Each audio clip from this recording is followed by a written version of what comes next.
رویہ کہتا ہوں جو نچنیوں کی طرز پر نبی کی نعتیں پڑھتے ہیں، وہ پیسے تم کسی طالب علم کی تعلیم پہ خرچ کر دو، حصہ لے لو، 3 انوار نور اللہ شاہ بخاری میری طرف سے ایک بچہ 7 سال جب تک عالم بن جائے اس کی خوراک کا ذمہ میں لیتا ہوں، انشاءاللہ یہ تمہاری قبر کو بھی روشن کر دے گا، تمہارے میدان میں شکل بھی کام ہے۔ پڑھیے پڑھائیے اپنے بچوں کو، خود بھی آپ پڑھیے، تعلیم حاصل کیجیے۔ وہ قوم دنیا میں مفلس اور ناکاں بن جاتی ہے جس قوم کے پاس علم نہیں ہوتا ہے۔ آج ہم بھکاری کیوں ہیں؟ آج ہمارے پاس پوسٹیں کیوں نہیں ہیں؟ آج ہمارے پاس عزت کیوں نہیں ہے؟ اس لیے کہ ہمارے پاس علم نہیں ہے۔ اور دوسرا تماشا یہ آپ دیکھیں، پورے ملک ہندوستان میں چاہے ایک کمرے کا دارالعلوم ہو کر جامعہ سے کم نہیں ہوتا،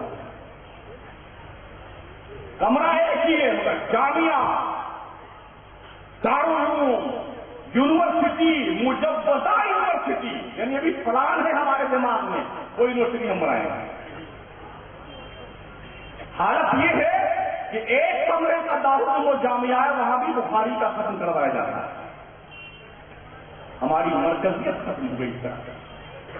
کاش ہم بھی اسٹیٹ پیمانے پر ایک ادارے کو اپنا مرکز تسلیم کر کے ثانیہ، تابعہ، خامسہ تک پڑھا کر کے اپنے بچوں کو دستار فضیلت کی وہاں بھیجتے تو ہمارا مرکز مضبوط ہوتا، اور مرکزیت کی بنیاد پر ہمارا جو اپنا ایک پرفارمنس ہوتا اور جو ہماری قوت ہوتی اجتماعیت، وہ دنیا کو دکھتی کہ مسلمان ہیں۔